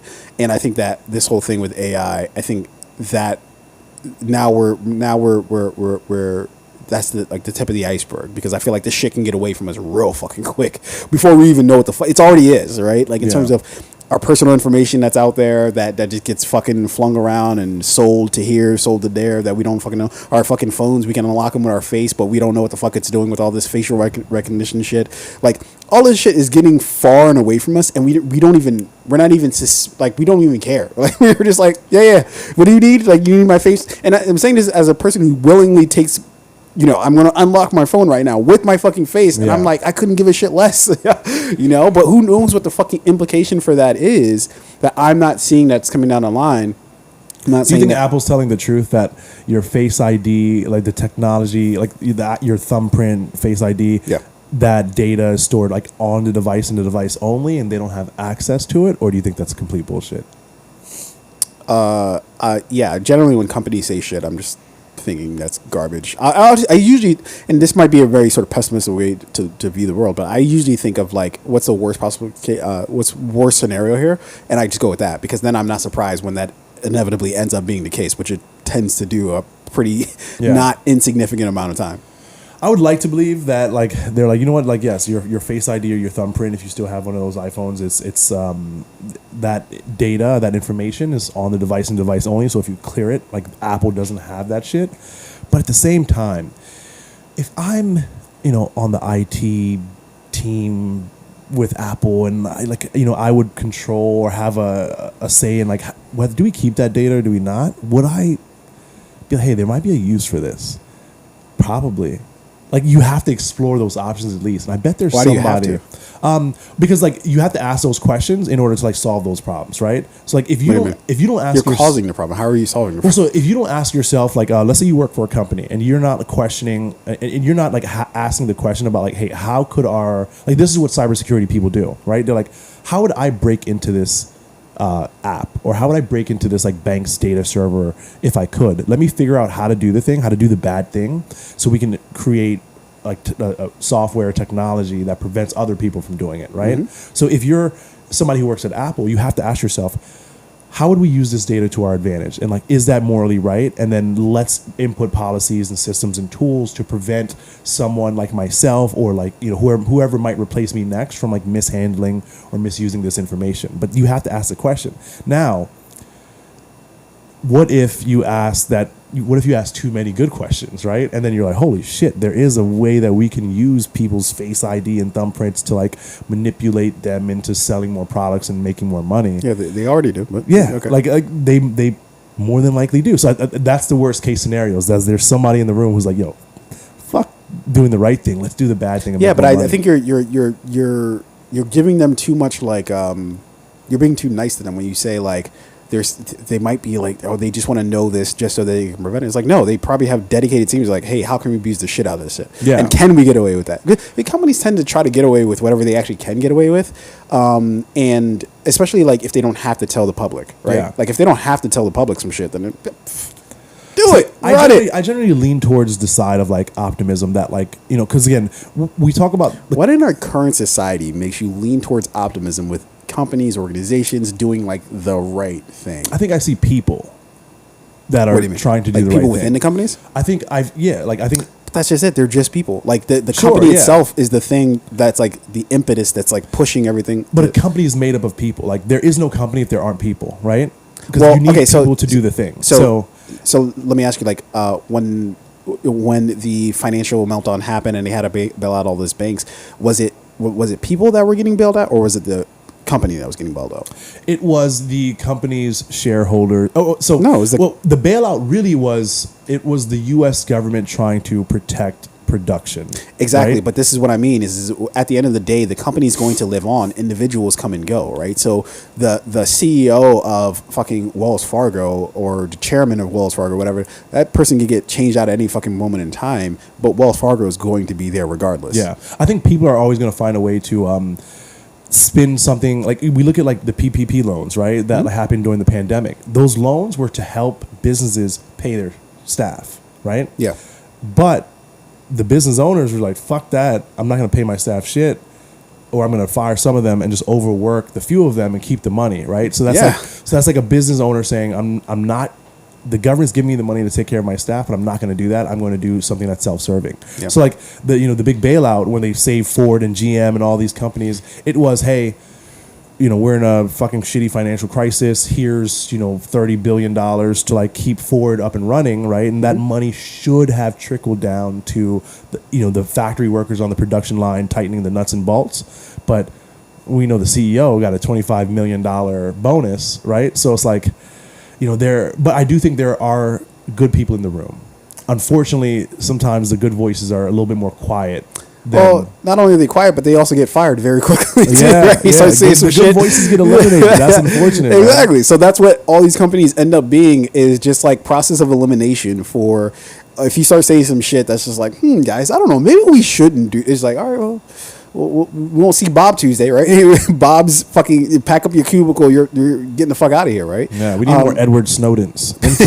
Infiltrate, make them think you're on their side, like, oh, we're the bad actors, but then just like put all this shit on the news. Yeah. Ask Edward Snowden if he still feels good about it. I wonder if he would have done it again. I think he seems like the type. He seems like he's dying on that hill. He seems like that. That's he made that choice. Or if he'd be like, man, I haven't had a fucking Starbucks, a shaken venti, double espresso. Of all the companies, I feel like caramel.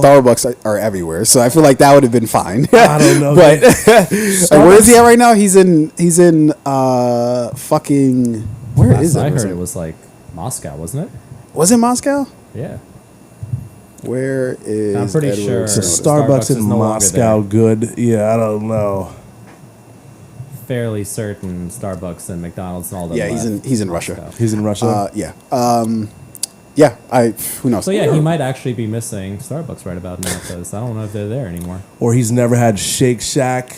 It's like, fuck, man, I shouldn't have did that shit. I think seeing his family might take the. All right, I guess. What if he doesn't like his family? He probably misses other things. Do they have Netflix in Russia? They probably do. Probably not. It's probably highly censored or highly regulated. That's a good question. I don't Any know. movie or show that depicts Russia in a negative way, Which is all US show. It's always a Russian bag. So there's no Die Hard. Yeah. They've never seen Die Hard in Russia. Can you imagine? Nah, that shit is bootleg like a motherfucker. There has to be like a dark side where people are like, yo, we have to see this movie. He says yippee-ki-yay. I've got to see the American. It means something to me. What does it even mean? I've got to see it. Netflix is not in Russia. God, Yeah, I would have to say. what is Quibi? Nothing. Tubi's got to be in. They've got Tubi. Well, you know in Tubi Russia. would be because Crackle. Tubi is. I'm Crackle gonna look this is up in right Russia. now. What streaming? No, you know what? services- Tubi isn't because Tubi plays too many like random like 90s movies where they're definitely Russian terrorists. So like in the movie. I I don't know. bet- As much as Fox loves Russia, there's no doubt that Does Tubi Fox is, love Russia? Absolutely. Yeah, Absolutely. I'm not sure, For sure. if that's true. Absolutely. Fox does not. depict- There's a there's a sect of of Fox that definitely doesn't, or definitely does fuck with Russia, but I think that's more. I think that's less of a settled case than. Yeah, these that. Russian. They have Oh, like Yo, have you guys seen? RollTube, I forgot what the. Ecoslavik I forgot channel. what the. It was some sort of a movie from like, I want to say it was China. That recently, screenshots of it got leaked, and a little bit of a trailer or something got leaked, where it's depicting like a war scene. You know how like we'll write our own, obviously here in the U.S. War movies depicting the great American fight and everything, and Americans doing the right thing. So obviously, other countries have their own versions and their own, kind of understandings of how war went. There's this fantastic movie. I think it was out of China. I'll have to look it up what it's called, but it's coming out, and their depiction of American fighter pilots is hilarious. They all look like Indiana Jones cowboys with, the cowboy hat, the bucket hat, and everything, just being super wild. It is hilarious. Yeah, I do Getting think it is American interesting. depictions from like other places is fucking Well, I mean, hilarious. it's what we do to like. Oh, other absolutely, people. 100%. It's Yeah. literally from like if you watch Indiana Jones, right? Like any Yeah. fucking bad guy in Indiana Jones is like somebody from a different country that there's like 12,000 of them and they all act exactly the same and are fucking tripping over themselves and shit. Yeah, I was watching. I forget where I was, but Indiana Jones was on, and I was like, let me just watch. I think I was in the barbershop and they had it on or something Yeah. like that. And I'm watching. I'm like, yo, this is the most racist shit I've ever seen in my life.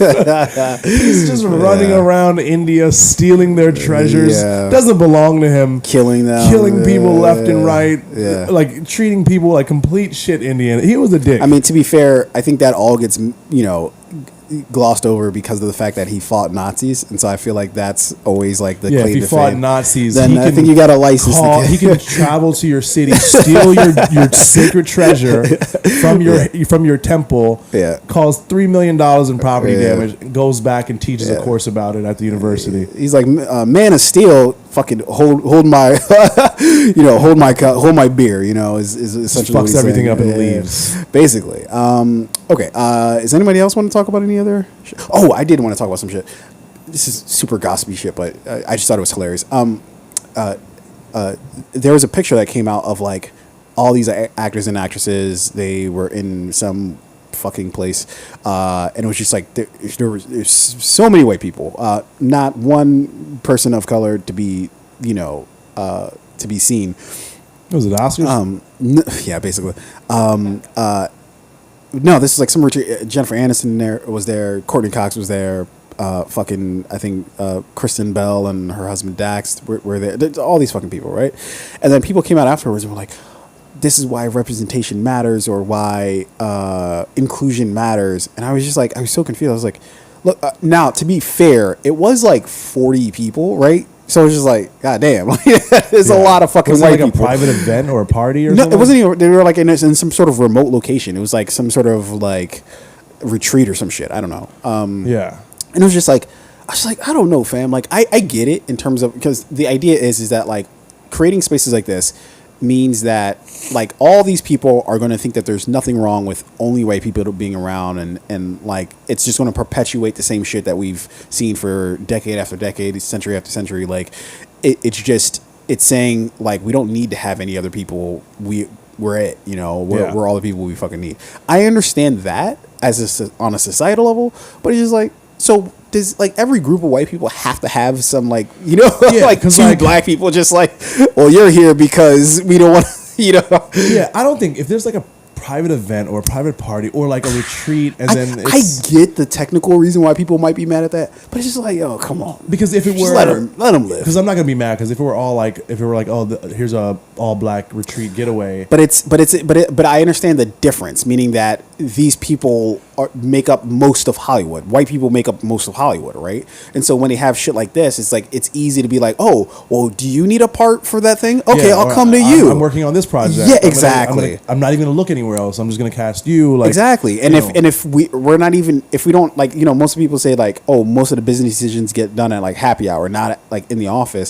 So it's like if all the people in fucking happy hour are just other white people, it's just like, okay, well, that's who you're doing business with. You're not doing business with me. If I exclude other people from even being able to come to the happy hour, then of course the only people who ever really get opportunities are the people who are there because they were invited and everyone else wasn't. They didn't even know about it. Exactly. So yeah, but like, so in those, it's really all circumstantial. It's like, what was the circumstance? If it was like Courtney Cox's birthday, I don't think it was. I don't think it was and I don't know the specifics of what it was because I didn't look that deeply into it. But I just saw people's comments and I'm just like, I don't know, fam. I think people rush to sensitivity breathe. Sometimes, but, you know, because not everything really requires that much heat and like attention. It's like, let them live. I don't even care. I wasn't there. I don't care. You know, but like, I get why some people do because it does look like, damn, here it is. Here is the thing again, right? Yeah. Exclusion. But it could just. But it's like, do like, okay, what is it? If you get more than 4 white people together, then you have to have somebody of color at some point. You know, and it's like, well, what's the number? Someone's gonna get mad about affirmative action. It's like, why do we have it? It was like, well, because we need it. But like, you know, why do we need it? It's one of those things where unless I know the details and the background behind it, I'm not. But what details or background, like outside of being a Klan meeting, which I'm assuming that it wasn't. Yeah. Like who's on the list? It was Courtney Cox, Jennifer Aniston, David Duke. Holy shit. Yikes. Strange company. Yeah. Harvey Weinstein. Wait a minute. I thought he was locked away. Like, you know, I don't know if there's any context that I understand. It's just like, I think it's kind of like what you were saying. It was just like, not everything needs to be fucking analyzed. But I struggle with that because it doesn't, right? Like, I think, yes, on a fundamental basis, I think things like this do need to be like, all right, well, shit, if we can't get into these type of rooms, then, you know what I mean? Like, then the shit is just going to continue. But also, it's just like, are we then going to like police every fucking group of white people that get together? It's like, well, you must hate black people because, you know, or, you know, like, I don't care enough to. Sometimes you gotta stop worrying about what other people are doing. Yeah, like, you know, let them do them. Like, we do our own shit. Yeah. Like, it doesn't have to be exclusionary, right? It's like, hey, like, y'all over there doing y'all thing. Okay, we're over here doing our thing. Like, you know what I mean? Like, you guys are welcome to join. Yeah, like this Insider article is saying it was a dinner party. Yeah, was it? Yeah, Kirsten Bell, she organized a dinner party. Yeah, that is strange though. That is, you don't. Don Cheadle wasn't there. Yeah, and he did a show with her, right? The whole show together. She didn't invite Don. Okay, maybe he's busy. Maybe he's upset. Now I'm upset. Unless he was. I need to know where Don Cheadle was that night. Because if he was just at home, then it's like, all right, Kristen Bell, why didn't you invite Don? It all hinges on what the fuck Don Cheadle is doing. A project, or if he was on a flight, then it's like, he couldn't have been there. But if he could have, why wasn't he? Kristen. Yeah. Was it Kirsten Bell? Kristen Bell. It's Kristen Bell? Yeah. All I'm trying to say is, like, it's not. Sometimes with some shit, it's just like you just gotta let some shit slide. I'm just like, all right, that's whatever, right? Like, pick your battles. Like, you know, is this a battle you really want to fucking fight? And I understand that things happen on a micro level and that get built up to the macro. But come on, isn't everybody tired of being mad about everything all the fucking time? Like, just Like I didn't even know about this. I heard about it. I still don't care. Yeah, I just I hope personally they had a nice meal. I don't know. I mean, I don't give a shit what they're doing. Like, I just don't care. Nice in the Yeah. Well, it looks cold. That's wherever the fuck they It are. does It's look a cold little shit. cold. They're all in turtlenecks. Yeah. Well, it's like the thing to wear, right? Like, even though I have one, it's like, you know, those puffer jackets. It's like you immediately know you're surrounded by a ton of white people when you got those puffer jackets and fucking. It could be like it could be either negative 50 degrees or plus 100 degrees. They're still going to wear the They're same all shit. kind of wearing like some color of like blue and gray. Yeah, yeah. This is one of those. Remember in Simpsons, like the stonecutters. This is the. I feel like this is the stonecutter shit, where you gotta have like a fucking special ring or some shit to get inside the bitch. Yeah, I mean, listen. Yeah, but would this have been any The black better people if might there have was turned down the invite because this food don't look seasoned. It looks cold. Don Gito probably was at home and was like, I'm filming, I can't make it. There's a lot of mayo. What were you about to say, Eddie? I'm just trying to think like, all right, so if we're talking representation, how many people would we need in this photo? Listen, Yeah. if there Like, was is there a number here? No, I feel like you just need one or two. I don't think you need. I don't I'm know. very worried about those one or two. Whenever I see after this it's a dinner, you get know? out situation. Yeah, I need Don to let us all know he made it home safe. Well, no, and also that he inhabits his own body, right? Yeah, like, yeah. How do I know 'cause- we need a safe code or something? If I How do we saw know it's one, not Courtney Cox? oh my god, they AI Don Cheadle's Instagram post. It's not really him. It's Chat GPT posted a minute. And the All Chat right. GPT knew how to make it sound and like feel Don. like Don. Was the fucking the scrolls on fucking on Secret Invasion. Secret Invasion. You know, this is the oh wait, have you watched it yet? I haven't, but I've seen all about it. Yeah. All right. Well, I don't want to ruin it for you then. In that case, let's get the fuck out of here. We got shit to do. We appreciate you guys listening. We'll be back next week, I think. Yeah, based on schedules and shit. But yeah, I think we'll go ahead and get the fuck out of here. We'll go ahead and hit the usual protocol. Fade out. Peace out, ladies and gentlemen. Fucking just invite some black people, Jesus, or just anybody, just Asian, Yeah, Mexican. just anybody. Michael Pena could have been there. Not David Duke. He was probably there.